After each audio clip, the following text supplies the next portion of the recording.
Good morning student. मैं सुनील सैनी एक बार फिर आप सभी का अपने YouTube चैनल पर हार्दिक स्वागत करता हूं। देखो, हमारा 12th क्लास का चैप्टर 2 चल रहा है। उसके ज्यादातर टॉपिक हो चुके हैं, हमारे कुछ टॉपिक बचे हुए हैं। तो देखो, आज की इस क्लास में हम टॉपिक पढ़ते हुए क्या, आवेशित चालक की सतह पर बल एवं दाब। यानी कोई आवेशित चालक है, उसकी सतह पर क्या निकालना है, बल निकालना है, और क्या निकालना है हमें, दाब। अब देखो, कोई आवेशित चालक है, उसकी सतह पर बल कैसे लगता है। तो देखो, उसके लिए क्या करते हैं, एक हम आवेशित चालक ले लेते हैं। ये हमने गोलाकार आवेशित चालक ले लिया, एक गोलाकार चालक लिया, जिसे आवेशित करने के लिए इसे क्या किया हमने, प्लस क्यू आवेश दे दिया। भाई ये चालक लिया, जिसे आवेशित करने के लिए क्या दिया हमने, प्लस क्यू आवेश, जो कि उसके संपूर्ण पृष्ठ पर एक समान रूप से वितरित हो जाता है। कार्य आवेशित चालक की सतह पर बल निकालना है, तो चालक लेना है, एक चालक लिया हमने। आगे क्या विषय आवेशित है, तो उसे आवेशित करने के लिए प्लस क्यू आवेश दिया, तो वो उसके संपूर्ण पृष्ठ पर क्या हो गया, समान रूप से वितरित। तो क्या लिखेंगे, चित्रानुसार एक चालक है जिसे प्लस क्यू आवेश से आवेशित किया गया है, या जिस पर प्लस क्यू आवेश स्थित है, जो कि उसके संपूर्ण पृष्ठ पर एक समान रूप से वितरित हो जाता है। आप लोग क्या देते हैं भाई, इस चालक को नाम क्या देते हैं, या इस चालक को अल्पांश भागों में बांट कर देते हैं, ए, बी और कौन सा लेते हैं भाई, सी। देखो, इस चालक को दो अल्पांश भाग ए बी और कौन सा, ए सी बी। यानी एक तो भाई हो गया ए बी, और दूसरा कौन सा हो गया, ए सी, और कौन सा हो गया भाई, बी। इन दो अल्पांश भागों में क्या किया हमने, विभाजन। तो हम देखते हैं भाई, अल्पांश भाग ए बी पर प्लस है, और दूसरा भाग है ए सी बी, इस पर भी कैसा आवेश है, प्लस। ये प्लस दूसरे क्या करेगा, प्रतिकर्षण। तो यानी यहां पर कैसा बल लगेगा, प्रतिकर्षण बल लगेगा। इसी प्रकार इस पूरे चालक को हम अलग अलग क्या करते हैं, अल्पांश भागों में विभाजित करते हैं, तब भी कौन सा बल लगता है, प्रतिकर्षण। तो इस चालक पर टोटल बल क्या होगा, उन अल्पांश भागों के कारण जितना बल लगेगा उनका क्या करेंगे, योग, उसके योग के बराबर होगा। तो देखो, अगर बल निकालेंगे क्या करते हैं कि माना एक चालक ए बी सी है, मान लीजिए चालक कौन सा, ए बी सी, जिसे प्लस क्यू आवेश से आवेशित किया गया है, और जिसका पृष्ठीय आवेश घनत्व कितना है, सिग्मा। माना एक चालक ए बी सी है, जिस पर प्लस क्यू आवेश स्थित है, जो कि उसके संपूर्ण पृष्ठ पर एक समान रूप से वितरित हो जाता है। आगे लोग क्या लिखते हैं भाई, किसका पृष्ठीय आवेश घनत्व कितना है, सिग्मा। अब इस अल्पांश भाग को, सॉरी इस चालक को दो अल्पांश भाग ए बी और ए सी बी में विभाजित करते हैं। इस चालक को दो अल्पांश भाग ए बी तथा किसमें भी, ए सी बी में विभाजित करते हैं। तब देखो क्या होगा यहां पर, मान लीजिए अल्पांश भाग ए बी है, इसका क्षेत्रफल कितना मानते हैं, डी है, कितना मानते हैं, डी है, और आवेश कितना मान लेते हैं इस पर, डी क्यू। ऐसे सेम आवेश दूसरा भाग अल्पांश भाग ए सी बी। अल्पांश भाग ए बी का विद्युत क्षेत्र की तीव्रता कितनी मान ले, E1, और एसीबी के कारण कितनी मान लेते हैं, E2। तो देखो, यदि हम इस चालक के बाहर ले एक बिंदु, यदि मान लो चालक के बाहर ले लिया बिंदु P, और एक बिंदु लेते हैं अंदर, वो ले लिया Q। तो देखो, बिंदु P पर विद्युत क्षेत्र निकालें दोनों अल्पांश भाग के कारण, कि ए बी है, इसके कारण भाई प्लस क्यू आवेश है, तो विद्युत क्षेत्र तीव्रता कहां हुई, बाहर की ओर, और विद्युत क्षेत्र की तीव्रता मान रखी हमने E1, तो कितनी हुई E1 वेक्टर। ऐसे सेम ए सी बी, इसके कारण में इसी दिशा में लगी बाहर की ओर, और इसके कारण कितनी मान रखी हमने भाई, E2 वेक्टर। यानी बिंदु P पर विद्युत क्षेत्र की तीव्रता इन दोनों अल्पांश भाग के कारण समान दिशा में होगी, ऊपर की ओर E1 और E2। अंदर देखते हैं बिंदु Q पर, अंदर Q पर देखते हैं ए बी भाग के कारण कहां होगी भाई, नीचे की ओर, यानी E1, तो कहां होगी भाई, E1 वेक्टर अंदर की। दूसरा भाग है ए सी बी, इसके कारण क्यू पर कहां लगी विद्युत क्षेत्र, कहां होगी भाई, ऊपर की ओर, कितना जाएगा, E2 वेक्टर। इसका डायग्राम है। अब देखो इस डायग्राम के बारे में लिखते हैं क्या, किसकी भाषा लिखते हैं कि चित्रानुसार एक चालक ए बी सी है। चित्रानुसार क्या है, एक चालक ए बी सी जिसे प्लस क्यू आवेश दिया गया है, जो कि उसके संपूर्ण पृष्ठ पर एक समान रूप से वितरित हो जाता है तथा इसका पृष्ठीय आघूर्ण कितना मान लेते हैं, सिग्मा। अब इस चालक को दो अल्पांश भाग ए बी तथा ए सी बी में विभाजित करते हैं। इस चालक को दो अल्पांश भाग ए बी तथा ए सी बी में विभाजित करते हैं। अल्पांश भाग ए बी के कारण अपने पास क्षेत्रफल अल्पांश मान लेते हैं डी ए, आवेश कितना डी क्यू तथा इसके कारण विद्युत क्षेत्र की तीव्रता मान लेते हैं E1 तथा जो अल्पांश भाग ए सी बी है उसके कारण विद्युत क्षेत्र की तीव्रता मान लेते हैं E2। हम यहाँ पर बल निकालने के लिए, विद्युत क्षेत्र की तीव्रता निकालने के लिए एक इसके बाहर बिंदु P मान लेते हैं, एक अंदर के लेते हैं बिंदु Q।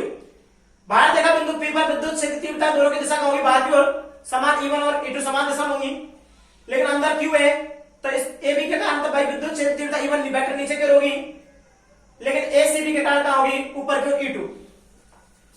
आप एक चीज जानते हैं भाई कि चालक पृष्ठ है उसके बाहर परिणाम विद्युत क्षेत्र की तीव्रता कितनी होती है, सिग्मा अपॉन एप्सिलॉन नॉट। क्या लिखी भाई, चालक के बाहर बिंदु P पर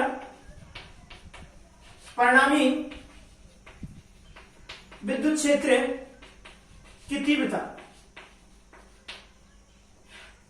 देखो भाई क्या कर दिया हमने कि बिंदु P पर परिणाम विद्युत क्षेत्र की तीव्रता क्या मान लेते भाई, EP, और बाहर विद्युत क्षेत्र की तीव्रता कितनी होती है, चालक पृष्ठ के कारण पहले निकाल चुके हैं, सिग्मा अपॉन कितनी होती है, एप्सिलॉन नॉट।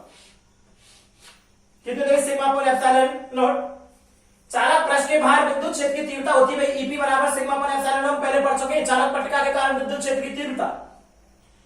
ऐसे से हम किसमें निकालते हैं, अंदर निकाल लेते Q पर, लेकिन भाई चालक के अंदर बिंदु Q पर परिणामी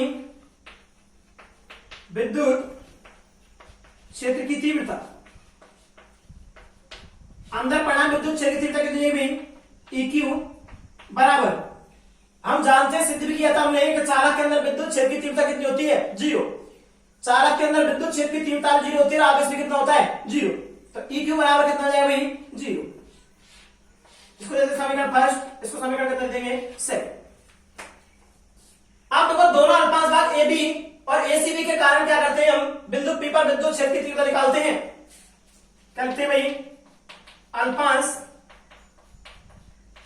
भागों के कारण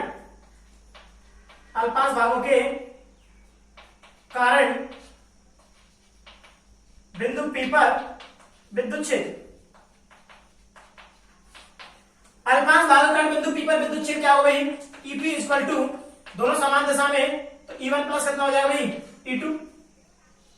EP का मान समीकरण 1 से रख देते हैं तो कितना जाएगा भाई, E1 प्लस, या लिखते समीकरण 1 से, क्या जाएगा भाई, E1 plus E2 equal to sigma upon कितना हो जाएगा, epsilon naught, sigma upon epsilon naught, समीकरण नंबर 3। अब निकालते भाई अल्पांश भाग के कारण किस पर, चालक के अंदर बिंदु Q पर, लिखेंगे भाई अल्पांश भागों के कारण बिंदु Q पर विद्युत क्षेत्र। देखो Q पर विद्युत क्षेत्र क्या हो जाएगा, EQ बराबर, E1 नीचे की ओर है, E2 ऊपर की ओर है, तो क्या हो जाएगा भाई, E1 माइनस E2। समीकरण किससे, 2 से, समीकरण 2 से क्या है भाई, E1 EQ बराबर कितना है, 0, EQ बराबर 0 पुट करते हैं तो देखो क्या हो जाएगा भाई, E1 माइनस E2 बराबर कितना हो जाएगा भाई, 0। तो E1 बराबर कितना हो जाएगा, E2, E1 बराबर E2, समीकरण नंबर कितने दे दिए हमने, 4। अब देखो भाई समीकरण 4 से कम आना था समीकरण 3 में, समीकरण 4 से समीकरण 3 में मान रखने पर तो या तो E1 जगह E2 मानो या E2 जगह क्या मान लेते हैं E1, तो हम E2 जगह क्या मान लेते हैं E1, तो E1 प्लस E1 बराबर कितना हो जाएगा sigma upon epsilon not, 2E1 बराबर कितना हो जाएगा sigma upon epsilon not, E1 की वैल्यू चाहिए, E1 बराबर कितना हो गया सिग्मा अपॉन 2 एप्सिलॉन नॉट। समीकरण नंबर दे देंगे 5। तो देखो क्या किया भाई हमने, सबसे पहले हम जानते हैं चालक के बाहर बिंदु P पर विद्युत क्षेत्र निकाला, तो हम जानते हैं पहले डेरिवेशन कर चुके हैं कि चालक पृष्ठ के बाहर विद्युत परिणाम विद्युत क्षेत्र की तीव्रता कितनी होती है सिग्मा अपॉन एप्सिलॉन नॉट। तो चालक के बाहर बिंदु P पर परिणाम विद्युत क्षेत्र की तीव्रता EP बराबर कितनी आएगी सिग्मा अपॉन एप्सिलॉन नॉट। चालक के अंदर निकालते हैं बिंदु Q पर परिणाम विद्युत क्षेत्र, तो हम जानते हैं भाई बिंदु Q है, चालक के अंदर विद्युत क्षेत्र की तीव्रता कितनी होती है 0, तो भाई चालक के अंदर बिंदु Q पर परिणाम विद्युत क्षेत्र की तीव्रता कितनी होगी 0, लिख दिया हमने। अब अल्पांश भाग AB और ACB है, इन दोनों के कारण क्या करते भाई बिंदु P पर का निकालते विद्युत क्षेत्र की तीव्रता। तो देखो EP बराबर दोनों समान दिशा में दोनों जुड़ जाएंगे E1 प्लस E2, EP का मान कहां से रख दिया समीकरण 1 से, तो E1 प्लस E2 बराबर कितना है सिग्मा अपॉन एप्सिलॉन नॉट। अल्पांश भाग का बिंदु Q पर का निकालना है विद्युत क्षेत्र, अब Q पर निकालना है तो EQ बराबर कितना होगा E1 और E2 दोनों विपरीत दिशा में, तो E1 माइनस कितना हो गया E2। समीकरण 2 से EQ की वैल्यू रखते हैं, EQ का मान कितना है 0, E1 माइनस E2 बराबर 0, तो E1 बराबर कितना आ गया E2। समीकरण 4 से समीकरण किसमें बना रखते हैं 3 में, तो देखो E1 बराबर E2, तो E2 जब क्या सकते हैं E1, तो E1 प्लस E1 बराबर कितना है सिग्मा अपॉन एप्सिलॉन नॉट, तो 2E1 बराबर कितना है सिग्मा अपॉन एप्सिलॉन नॉट, तो देखो E1 बराबर कितना है सिग्मा अपॉन 2 एप्सिलॉन नॉट। ये निकल गया अल्पांश भाग AB के कारण विद्युत क्षेत्र की तीव्रता। अब देखो इस पर हमें बल निकालना है, लेकिन यहां पर आवेश कितना है DQ, तो उसके ऊपर निकालेंगे। तो देखो अल्पांश भाग AB के कारण विद्युत क्षेत्र की तीव्रता का फॉर्मूला आया E1 बराबर सिग्मा अपॉन 2 एप्सिलॉन नॉट। समीकरण दिया से हमने 5। इसके बाद क्या करते हैं अल्पांश भाग AB पर, या अल्पांश भाग किसके कारण, अल्पांश भाग ACB के कारण, ACB के कारण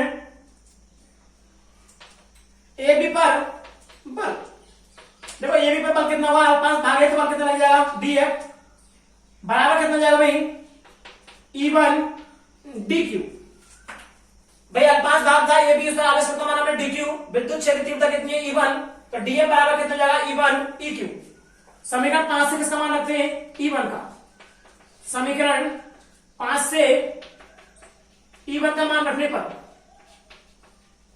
E1 का मान रखने पर, E1 का मान रखते हैं तो DF इक्वल टू कितना हो जाएगा भाई सिग्मा अपॉन 2 एप्सिलॉन नॉट कितना हो जाएगा DQ। हम जानते हैं पृष्ठीय आवेश घनत्व, लेकिन चूंकि पृष्ठीय आवेश घनत्व अल्पांश भाग के लिए पृष्ठीय आवेश सिग्मा बराबर कितना जाएगा भाई DQ अपॉन कितना जाएगा DA, तो भाई DQ इक्वल टू कितना जाएगा सिग्मा DA। तो भाई क्या करते हैं अतः DQ का मान रखते हैं यहां पर DF इक्वल टू कितना हो जाएगा भाई sigma upon 2 epsilon naught, sigma कितना हो जाएगा DA, सिग्मा इंटू सिग्मा करेंगे सिग्मा स्क्वायर, तो DF equal to sigma square upon 2 epsilon naught, 2 epsilon naught कितना आ गया भाई DA। ये अल्पांश भाग के कारण क्या निकल गया भाई बल, अल्पांश भाग के कारण क्या निकल गया बल। हम क्या करें भाई संपूर्ण चालक के कारण, संपूर्ण चालक के कारण बल, संपूर्ण के लिए क्या करते हैं integration DF equal to integration sigma square upon 2 epsilon naught कितना हो जाएगा DA। DF का इंटीग्रेशन करेंगे तो जाएगा F बराबर कितना हो जाएगा भाई सिग्मा स्क्वायर अपॉन 2 एप्सिलॉन को बाहर निकाल लो, इंटीग्रेशन कितना हो जाएगा D। ये निकल गया। या फिर यहां से क्या कर सकते हैं F बराबर sigma square upon 2 epsilon not, DA संपूर्ण क्षेत्र कितना मान ले A, तो F बराबर कितना आ गया sigma square upon 2 epsilon not into A। हमें क्या करना है भाई विद्युत क्षेत्र की बल निकल गया अपने पास, ये हमें निकालना क्या भाई, दाब। देखेंगे भाई चालक के पृष्ठ पर दाब। देखो चालक के पृष्ठ पर दाब कितना होगा भाई, दाब का फॉर्मूला क्या होता है, P बराबर F अपन कितना होता है, A। तो देखो P बराबर D, F अपन कितना लिख सकते हैं भाई, DA। DF को अपन कितना लिख सकते हैं, DA। DF का मान रखते हैं वहां से, तो P बराबर DF का मान कितना भाई, sigma square upon 2 epsilon naught कितना भाई, DA। अपन कितना कर देंगे भाई, DA। DA से DA कैंसिल हो गया, तो बराबर कितना आ गया भाई, sigma square upon 2 epsilon not. तो दाब का फॉर्मूला कितना आ गया, सिग्मा स्क्वायर अपॉन कितना, 2 एप्सिलॉन नॉट। दाब निकल गया। इसको तो और चेंज कर सकते हैं, चूंकि E बराबर कितना होता है, सिग्मा अपॉन एप्सिलॉन नॉट, इसलिए क्या आ जाएगा भाई, सिग्मा बराबर E एप्सिलॉन नॉट। रखे वैल्यू यहां पर, तो P बराबर कितना जाएगा, सिग्मा स्क्वायर करेंगे तो क्या आएगा, E square epsilon not square, लेकिन एक एप्सिलॉन कैंसिल हो जाएगा, 1/2 कितना आएगा भाई, एप्सिलॉन नॉट कितना जाएगा, E स्क्वायर। तो दाब का दूसरा फॉर्मूला भी है। दाब कितना निकलता है भाई, sigma square upon 2 epsilon not या हाफ एप्सिलॉन नॉट कितना, E स्क्वायर। तो देखो एक नंबर क्वेश्चन पूछा भी गया पीछे कि आवेशित चालक की सतह पर दाब का व्यंजक लिखिए। दाब का व्यंजक कितना होता है, sigma square upon 2 epsilon not. यदि बल के व्यंजक की बात करें तो कितना होगा, sigma square upon 2 epsilon not into कितना होगा, A, या इंटीग्रेशन कितना होगा, D। तो इस प्रकार हमने पढ़ा कि आवेशित चालक की सतह पर बल एवं दाब।